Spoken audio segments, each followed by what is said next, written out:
وجاؤوا اباهم عشاء يبكون، آ گئے اپنے والد کے پاس رات کو روتے ہوئے. قالوا یا ابانا، کہنے لگے ابا جان، انا ذهبنا نستبق، بے شک ہم گئے تھے دوڑ لگا رہے تھے. وترکنا یوسف عند متاعنا، اور ہم نے چھوڑا تھا یوسف کو اپنے سامان کے پاس. فاکلہ الذئب، بس کھا لیا اس کو بھیڑیے نے. وما انت بمؤمن لنا، اور آپ نہیں ہے باور کرنے والے ہم پر. ولو كنا صادقین، اگر کہ ہم سچ بولتے ہیں. جنگل میں صحیح ماحول تھا، ہم سب خوش خوش تھے، سامان کے پاس ان کو بٹھایا، سب کچھ رکھا ہوا تھا، لیکن ہم ذرا دور تک دوڑ رہے تھے. اتنے میں کوئی بھیڑیا آیا اور حملہ کر لیا اور ہمارے بھائی کو کاٹ دیا.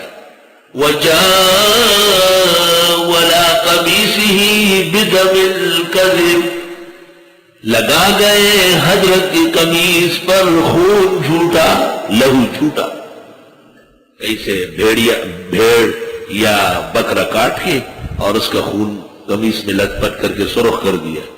قال بل سولت لكم انفسكم امرا، حضرت یعقوب نے فرمایا بلکہ بنایا تمہارے لیے تمہارے جیوں نے ایک سازش. بعض روایات میں ہے کہ آپ نے وہ قمیص دیکھی اور فرمایا عجیب قمیص ہے، اور عجیب بھیڑیا تھا، یوسف کو کھا گیا، قمیص کو خراش بھی نہیں آئی. جھوٹا تو پھنس جاتا ہے. یا محلے میں ایک بزرگ خاتون تھی، حج کرنے گئی تھی، واپسی پر ایک خوبصورت گھڑیال لے آئی یہاں لگانے کی. تو بعض باتیں میری بھی ایسی ہوتی ہے، میں روز کہتا تھا کہ ماشاءاللہ مسز پاشا صاحبہ سونے کی گھڑیال لائی، سونے کی گھڑیال. کچھ دن گزر گئے، گھڑیال غائب ہو گیا. ہم نے ادھر ادھر بہت کوشش کی، لیکن جو چیز چلی جاتی واپس تھوڑی آتی. تو میں نے کسی دن کہا کہ سونے کا گھڑیال کوئی لے گیا. یہاں ایک آدمی تو اس نے کہا سونے کا تھوڑی تھا. میں نے کہا آپ بیچ گئے، وہی لے گیا تھا، پکڑا گیا. یہ سونے کا نہیں تھا، یہ اسی خیال سے لے گیا زرگر کے دکان پہ، یہ تو 40-50 تولے ہیں، بہت لاکھوں روپے مل جائیں گے. میں نے کہا نہ، یہ تو ایسے ہی سونے کا پانی پلایا گیا ہے. اب ایک آدمی نے کہیں بچڑا چوری کیا تھا، گائے کے بچے کو بچڑا کہتے ہیں، تو ڈرا ہوا تھا کسی کو پتہ نہ چلے. تو کچھ لوگ آپس میں باتیں کر رہے تھے اور ہنس بھی رہے تھے. تو اس نے ان کو دیکھا اور کہا کیا بچڑا بچڑا کرتے ہو، اور کوئی بات نہیں ہے، میں بچڑا بچڑا. تو لوگ سمجھ گئے کہ یہی بچڑے کا چور ہے. بل سولت لکم انفسکم امرا، بلکہ گھڑ لی ہے تمہارے لیے تمہارے جیوں نے ایک سازش. فصبر جمیل، صبر بہت عمدہ ہے. صبر اس مرحلے کو کہتے ہیں کہ تکلیف سہ کر مخلوق سے شکوہ نہ کیا جائے. واللہ المستعان علی ما تصفون، اور اللہ سے مدد مانگوں گا ان باتوں پر جو تم بولتے ہو. حدیث شریف میں ہے جو کسی تکلیف پر کہے فصبر جمیل، اللہ اس میں اس کی مدد کر لے گا. وجاءت سیارۃ، آ گیا قافلہ. فارسلوا واردہم، بھیج دیا انہوں نے اپنا آدمی. فادلا دلوا، اس نے لٹکا دیا بوقا. بوقا اردو ہے.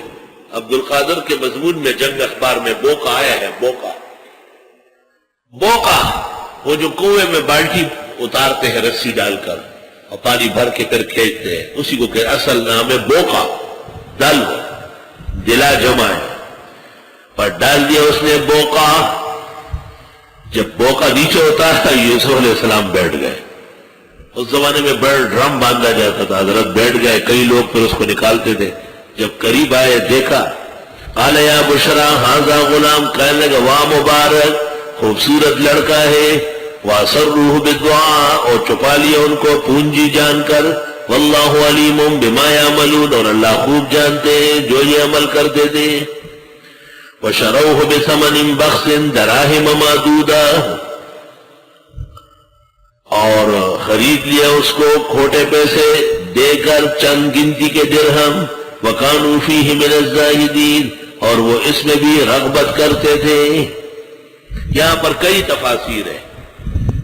جو میں نے اس وقت اختیار کیا وہ تو یہ کہ جب یہ باہر آیا برادران یوسف باغے باغے آئے اور کہنے لگے یہ ہمارا غلام ہے لیکن شرارتی ہے، کبھی کبھی مستی کرتا ہے تو اس پہ گر گیا. اگر آپ دور لے جاتے ہیں تو ویسے ہی لے جاؤ، اور اگر چھوڑنا ہے تو پھر ہم پکڑ کے لے کے جائیں گے، ہمارا حق ہے۔ تو انہوں نے کہا نہیں، ہم لے کے جائیں گے، واپس آ نہیں سکے گا، چلو جو دینا ہو دے دو۔ تو ان کے پاس چند ٹکے تھے یا چند کوٹے سکے تھے، وہ دے دیے۔ مقصد تو ان کا یہ تھا کہ یوسف کہیں واپس گھر نہ آئے۔ وَشَرَوْهُ ایسی صورت ہوگی بیچا یوسف کو، شرا بے کے معنی میں آتا ہے، بِثَمَنٍ بَخْسٍ کوٹے پیسوں سے، دراہم جو درہم تھے، معدودہ گنتی کے، وَكَانُوا فِيهِ مِنَ الزَّاهِدِينَ اور وہ اس میں بے رغبت تھے، ان کو پیسوں کی ضرورت نہیں تھی۔ زاہد شراب پینے دے مسجد میں بیٹھ کر، یا وہ جگہ بتائے جہاں پر خدا نہیں۔ زہد ترک دنیا، دنیائی چیزوں کی محبت نہ کرنا۔ من اراد الدنیا فلیتجر، جو دنیا دار بننا چاہے تجارت کرے، ومن اراد الاخرۃ فلیتزہد، اور جو آخرت چاہتا ہے وہ نہ کرے کاروبار تجارت۔ بس تھوڑا سا وقت خیریت سے گزارے۔ یہ بھی ہے وَشَرَوْهُ کہ قافلے والوں نے خریدا یوسف کو، برادران سے وہ پہنچ گئے تھے نا۔ شَرَوْهُ کی ضمیر راجع ہے اہل سیارہ کو، اور خرید لیا شرا بمانے شرا کے، یوسف کو قیمت کھوٹی دے کر، دراہم معدودہ جو درہم تھے گنتی کے، وَقَامُوا فِيهِ مِنَ الزَّاهِدِينَ اور قافلے والے ان کے لینے میں دلچسپی نہیں رکھتے تھے، لیکن بھائی زبردستی بیچ رہے تھے کہ میں لے جاؤ، یہ غلاموں میں نہیں چاہیے۔ سوال یہ کہ یوسف کیوں خاموش ہے؟ امر الہی ہوگا، تکوینیات اور حکم و اسرار سربستہ ہے، تاکہ اللہ کا جو فیصلہ ہے وہ ہو کے رہے۔